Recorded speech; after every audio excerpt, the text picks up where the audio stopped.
राधे राधे दोस्तों, ओम नमः शिवाय। क्या आप सोच सकते हैं कि एक बेहद शरारती बच्चा जो एक बहुत बड़ा अफसर बन जाता है, जिसे स्कूल जाना बिल्कुल पसंद नहीं था। तो आज हम पढ़ेंगे मुंशी प्रेमचंद जी की कहानी कप्तान साहब। जगत सिंह को स्कूल जाना कुनैन खाने या मछली का तेल पीने से कम अप्रिय न था। वह सैलानी, आवारा, घुमक्कड़ युवक था। कभी अमरूद के बागों की ओर निकल जाता और अमरूदों के साथ माली की गालियाँ बड़े शौक से खाता। कभी दरिया की सैर करता और मोहल्लों की डोंगियों में बैठकर उस पार के देहातों में निकल जाता।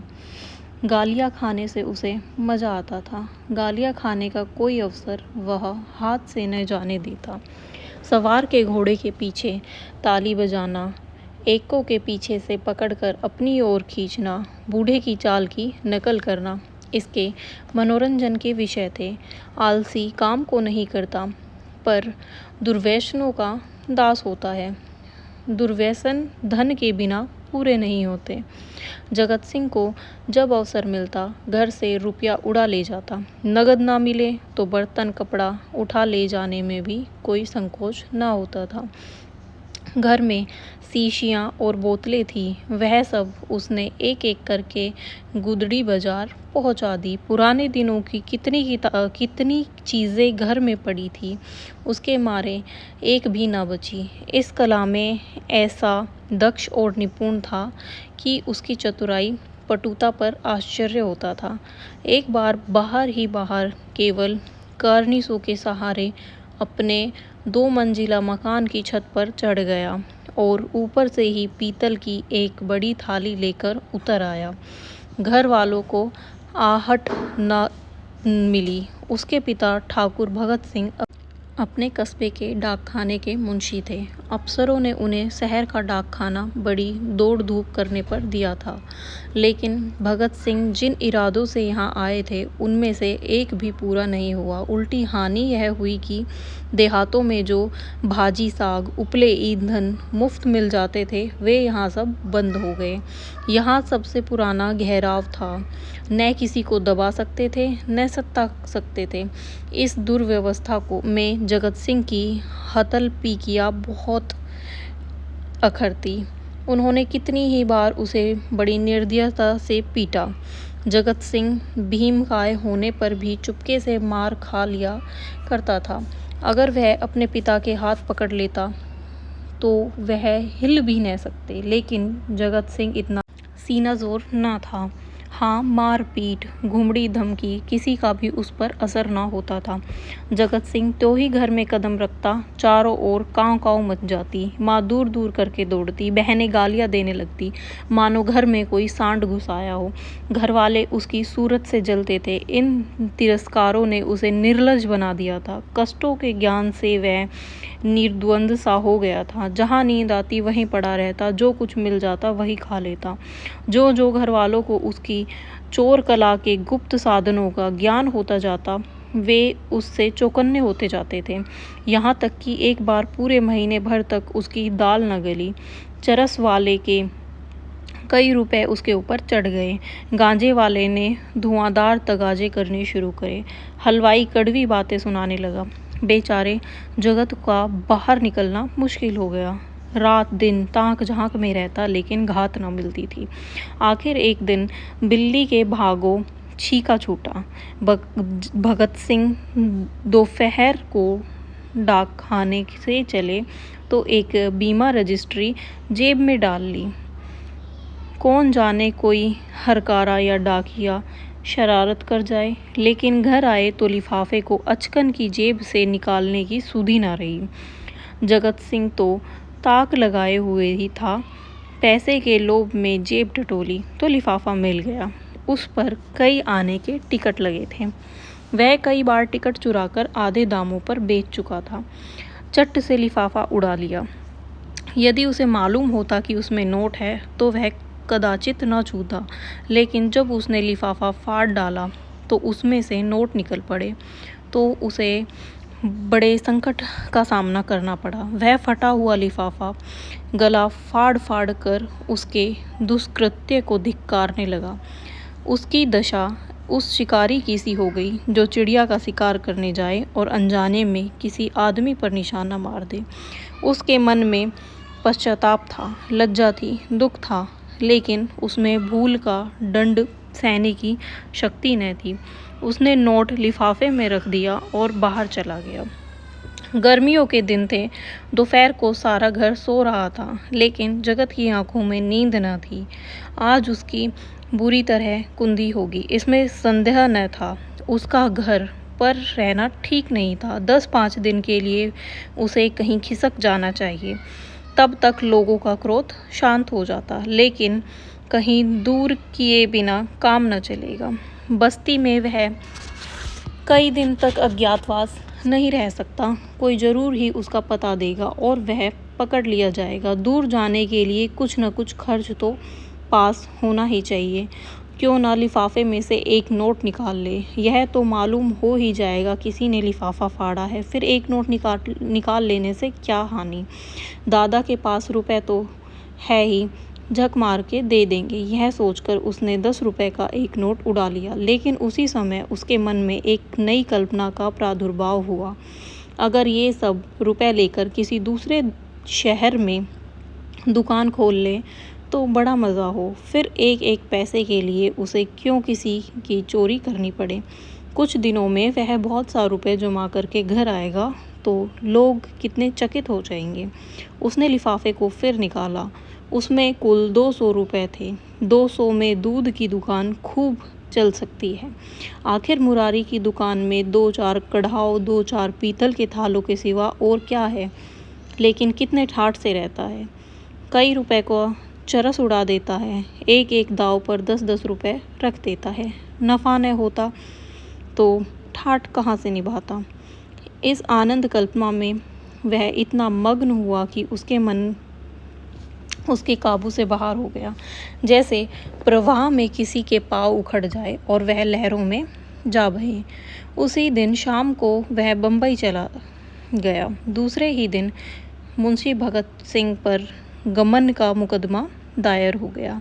इधर बम्बई में एक बड़े मैदान में बैंड बज रहा था और राजपूत रेजिमेंट के सिजले सुंदर जवान कवायद कर रहे थे। जिस प्रकार हवा बादलों को नए नए रूप में बनाती और बिगाड़ती है, उसी प्रकार सेना नायक सैनिकों को नए नए रूप में बना बिगाड़ रहा था। जब कवायद खत्म हो गई तो एक छिरहरे डील का युवक नायक के सामने आकर खड़ा हो गया। नायक ने पूछा, क्या नाम है तुम्हारा? युवक ने सलाम करके कहा, जगत सिंह। नायक, क्या चाहते हो?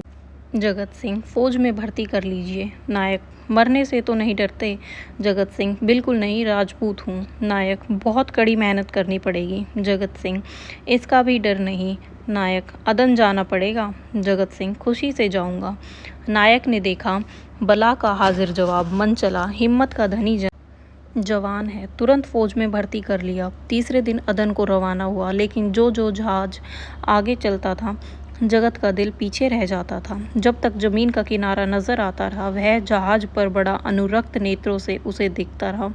जब वह भूमि तट जल में विलीन हो गया तो उसने एक ठंडी सांस ली और मुंह ढाँप कर रोने लगा। आज जीवन में पहली बार उसे प्रियजनों की याद आई। वह छोटा सा कस्बा, वह गांजे की दुकान, वह सैर सपाटे, वह मित्रों में जमघट आंखों में फिरने लगे। कौन जाने फिर कभी उनसे भेंट होगी या नहीं। एक बार वह इतना बेचैन हुआ कि जी में आया पानी में कूद पड़े। जगत सिंह को अजन में रहते 3 महीने गुजर गए। तरह तरह की नवीनताओं ने कई दिन तक उसे मुग्ध किए रखा, लेकिन पुराने संस्कार फिर जागृत होने लगे। अब उसे कभी कभी स्नेहमयी माता की याद आने लगी, जो पिता के क्रोध, बहनों के धिक्कार और स्वजनों के तिरस्कार में भी उसकी रक्षा करती थी। उसे वह दिन याद आया जब वह एक बार बीमार पड़ा था। उसके बचने की कोई आशा नहीं थी, पर न तो पिता को उसकी कुछ चिंता थी न बहनों को। केवल माता थी जो रात की रात उसके सिराने बैठी अपनी मधुर स्नेहमयी बातों को उसकी पीड़ा शांत करती थी। वह स्वयं रोगों से जीर्ण हो रही थी, लेकिन उसकी सेवा में वह अपनी व्यथा को ऐसे भूल गई थी जैसे मानो कोई कष्ट ही नहीं। क्या उसे माता के दर्शन होंगे? वह उसे क्षोभ और नैराश्य में समुद्र तट में चला जाता और घंटों अनंत जल प्रवाह को देखा करता। कई दिन में उसे घर पर एक पत्र भेजने की इच्छा हो रही थी, लेकिन लज्जा और गिलानी के कारण वह टालता जाता था। आखिर एक दिन उससे रहा न गया। उसने पत्र लिखा और अपने अपराधों के लिए क्षमा मांगी। पत्र आदि से अंत तक भक्ति से भरा हुआ था। अंत में उसने इन शब्दों में अपनी माता को आश्वासन दिया था, माताजी, मैंने बड़े बड़े उत्पात किए हैं, अब लोग मुझसे तंग आ गए। मैं उन सारी भूलों के लिए सच्चे हृदय से लज्जित हूँ और आपको विश्वास दिलाता हूँ कि जीता रहा तो कुछ न कुछ करके दिखाऊंगा। तब कदाचित आपको मुझे अपना पुत्र कहने में संकोच न होगा। मुझे आशीर्वाद दीजिए कि अपनी प्रतिज्ञा का पालन कर सकूं। यह पत्र लिखकर उसने डाकखाने में छोड़ा और उसी दिन से उत्तर की प्रतीक्षा करने लगा। लेकिन 1 महीना गुजर गया और कोई जवाब न आया। उसका जी घबराने लगा। जवाब क्यों नहीं आता? कहीं माताजी बीमार तो नहीं है? शायद दादा ने क्रोधवश जवाब न लिखा होगा। कोई और विपत्ति तो नहीं आ पड़ी? कैंप के एक वृक्ष के नीचे कुछ सिपाहियों ने शालिग्राम की एक मूर्ति रख छोड़ी थी। कुछ श्रद्धालु सैनिक रोज उस प्रतिमा पर जल चढ़ाया करते थे। जगत सिंह उनकी हंसी उड़ाया करता था, लेकिन आज वह विक्षिप्तों की तरह प्रतिमा के सम्मुख आकर बड़ी देर तक सिर झुकाए बैठा रहा। वह उसी ध्यानावस्था में बैठा था कि किसी ने उसका नाम लेकर पुकारा। यह दफ्तर का एक सिपाही था और उसके नाम की चिट्ठी लेकर आया था। जगत सिंह ने पत्र हाथ में लिया तो उसकी सारी देह कांप उठी। ईश्वर की स्तुति करके उसने लिफाफा खोला और पत्र पढ़ा। लिखा था, तुम्हारे दादा को गमन के अभियोग में 5 वर्ष की सजा हो गई है। तुम्हारी माता इस शोक में मरणासन है। छुट्टी मिले तो घर चले आओ। जगत सिंह ने उसी समय कप्तान के पास जाकर कहा, हुजूर, मेरी माँ बीमार है, मुझे छुट्टी दे दीजिए। कप्तान ने कठोर स्वर में कहा, अभी छुट्टी नहीं मिल सकती। जगत सिंह, तो मेरा इस्तीफा ले लीजिए। कप्तान, अभी इस्तीफा नहीं लिया जा सकता। जगत सिंह, मैं अब एक क्षण भी नहीं रह सकता। कप्तान, रहना पड़ेगा। तुम लोगों को बहुत जल्द लाभ पर जाना पड़ेगा। जगत सिंह, लड़ाई छिड़ गई। तब मैं घर नहीं जाऊंगा। हम लोग कब तक यहाँ से जाएंगे? कप्तान, बहुत जल्द, 2-4 दिनों में। 4 वर्ष बीत गए। कैप्टन जगत सिंह का सा योद्धा उस रेजिमेंट में नहीं है। कठिन अवस्थाओं में उसका साहस और भी उत्तेजित हो जाता था। जिस मुहिम में सबकी हिम्मतें जवाब दे जाती थी, उसे हल करना उसी का काम है। हल्ले और धावे में वह हमेशा सबसे आगे रहता है। उसकी त्योरियों पर कभी मैल नहीं आता। उसके साथ ही वह उतना विनम्र, इतना गंभीर, इतना प्रसन्नचित्त कि मारे अफसर और महात्मा उसकी बड़ाई करते हैं। उसका पुनर्जीवन सा हो गया। उस पर अफसरों को इतना विश्वास है कि अब वे प्रत्येक विषय में उसका परामर्श करते हैं। जिससे पूछिए वही वीर जगत सिंह की विरुदावली सुना देगा। कैसे उसने जर्मनों की मैगजीन में आग लगाई, कैसे अपने कप्तान को मशीन गनों की मार से निकाला, कैसे अपने एक मात हल सिपाही को कंधे पर लेकर निकल आया। जान पड़ता है उसे अपने प्राणों का मोह नहीं, मानो वह काल को खोजता फिरता हो। लेकिन नित्य रात्रि के समय जब जगत सिंह को अवकाश मिलता है, वह अपनी छोलदारी में अकेले बैठकर घरवालों को याद कर लिया करता है। 2-4 आंसू की बूंदें अवश्य गिरा देता है। वह प्रति मास अपने वेतन का एक बड़ा भाग घर भेज देता है और ऐसा कोई सप्ताह नहीं जाता कि वह माता को पत्र न लिखता हो। सबसे बड़ी चिंता उसे अपने पिता की है, जो आज उसी के दुष्कर्मों के कारण कारावास की यातना झेल रहे हैं। हाय, वह कौन सा दिन होगा जब वह उनके चरणों पर सिर रखकर अपना अपराध क्षमा कराएगा और वह उसके सिर पर हाथ रखकर आशीर्वाद देंगे। 1.25 साल बीत गए। संध्या के समय है। नेली जेल के द्वार पर भीड़ लगी हुई है। कितने ही कैदियों की मियाद पूरी हो गई है। उन्हें लिवा जाने के लिए उसके घर वाले आए हुए हैं। लेकिन बूढ़ा भगत सिंह अपनी कोठरी में सिर झुकाए उदास बैठा हुआ है। उसकी कमर झुककर कमान हो गई है। देह अस्थि पंजर मात्र रह गई है। ऐसा जान पड़ता है किसी चतुर शिल्पी ने एक अकाल पीड़ित मनुष्य की मूर्ति बनाकर रख दी है। उसकी भी मियाद पूरी हो गई है, लेकिन उसके घर में कोई नहीं आया। आए कौन, आने वाला था ही कौन। एक बूढ़े किंतु हष्ट पुष्ट कैदी ने आकर उसका कंधा हिलाया और बोला, कहो भगत, कोई घर से आया? भगत ने कंपित स्वर में कहा, घर पर है ही कौन? बूढ़ा कैदी, घर तो चलोगे ही? भगत सिंह, मेरा घर कहाँ है? बूढ़ा कैदी, तो क्या यहीं पड़े रहोगे? भगत सिंह, अगर ये लोग निकाल न देंगे तो यहीं पड़ा रहूँगा। आज 4 साल के बाद भगत सिंह को अपने प्रताड़ित निर्वासित पुत्र की याद आ रही थी, जिसके कारण जीवन का सर्वनाश हो गया, आबरू मिट गई, घर बर्बाद हो गया। उसकी स्मृति भी असहनीय थी, लेकिन आज निराशय और दुख के अथाह सागर में डूबते हुए उन्होंने उसी तिनके का सहारा लिया। न जाने उस बेचारे की क्या दशा हुई होगी। लाख बुरा है, पर है तो अपना लड़का, खानदान की निशानी तो है। मरूंगा तो 4 आंसू तो बहाएगा, 2 चुल्लू पानी तो देगा। हाय, मैंने उसके साथ कभी प्रेम का व्यवहार नहीं किया। जरा भी शरारत करता तो यमदूत की भांति उसकी गर्दन पर सवार हो जाता। एक बार रसोई में बिना पैर धोए चले जाने के दंड में मैंने उसे उल्टा लटका दिया था। कितनी बार केवल जोर से बोलने पर मैंने उसे तमाचे लगा दिए थे। पुत्र सा रतन पाकर मैंने उसका आदर न किया। उसी का दंड है। जहाँ प्रेम बंधन स्थिर हो, वहाँ परिवार की रक्षा कैसे हो सकती है? सवेरा हुआ, आशा का सूर्य निकला। आज उसकी रेशमिया कितनी कोमल और मधुर थी, वायु कितनी सुखद, आकाश कितना मनोहर, वृक्ष कितने हरे भरे, पक्षियों का कितना मीठा बोल। सारी प्रकृति आशा के रंग में भरी हुई थी, पर भगत सिंह के लिए चारों ओर अंधकार था। जेल का अफसर आया।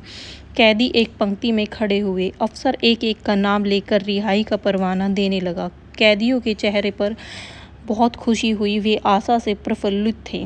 जिनका नाम आता वह खुशी खुशी अफसर के पास जाता, परवाना लेता, झुककर सलाम करता और तब अपने विपत्ति काल के संगियों से गले मिलकर बाहर निकल जाता। उसके घर वाले दौड़कर उससे लिपट जाते। कोई पैसे लुटा रहा था, कहीं मिठाइयाँ बांटी जा रही थी, कहीं जेल के कर्मचारियों को इनाम दिया जा रहा था। आज नरक के पुतले विनम्रता के देवते बने हुए थे। अंत में भगत सिंह का नाम आया। वह सिर झुकाए आहिस्ता आहिस्ता जेलर के पास गए और उदासीन भाव से परवाना लेकर जेल के द्वार की ओर चल पड़े, मानो सामने कोई समुद्र लहरें मार रहा है। द्वार से बाहर निकलकर वह जमीन पर बैठ गए। कहाँ जाए? तभी उन्होंने एक सैनिक अफसर को घोड़े पर सवार जेल की ओर आते देखा। उसकी देह पर खाकी वर्दी थी, सिर पर कारचोबी साफा, अजीब शान से घोड़े पर बैठा हुआ था। उसके पीछे पीछे एक फिटन आ रही थी। जेल के सिपाहियों ने अफसर को देखते ही बंदूकें संभाली और लाइन में खड़े होकर सलाम किया। भगत सिंह ने मन ही मन कहा, एक भाग्यवान वह है जिसके लिए फिटन आ रही है, और एक अभागा मैं हूँ जिसका कहीं ठिकाना नहीं। फौजी अफसर ने इधर उधर देखा और घोड़े से उतरकर सीधे भगत सिंह के सामने आकर खड़ा हो गया। भगत सिंह ने उसे ध्यान से देखा और तब चौंक कर उठ खड़े हुए और बोले, अरे बेटा जगत सिंह। जगत सिंह रोता हुआ उनके पैरों में गिर पड़ा। तो दोस्तों, यह थी मुंशी प्रेमचंद की कहानी कप्तान साहब। और ऐसी ही रोचक कहानियों के लिए इस चैनल को सब्सक्राइब करें और इस वीडियो को लाइक करें।